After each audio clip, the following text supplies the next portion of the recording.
Hey guys, quick video on how to short a stock on Robinhood. First, go to the stock you want to trade and click on Trade, then select Options. From there, you want to buy a put. This is what lets you make money when the stock price goes down.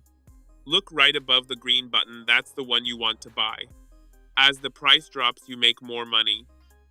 For example, the maximum I can make here is $9,000, and it only costs me $214. Yep, $2.14, which equals $214.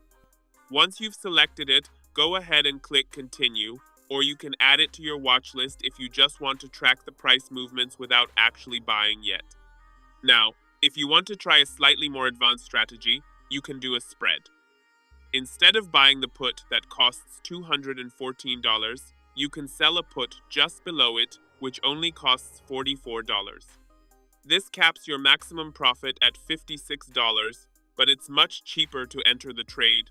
You can save this to your watch list too. Once you've bought it, you can go back to your home page and track how it's doing every day to see if you're making money.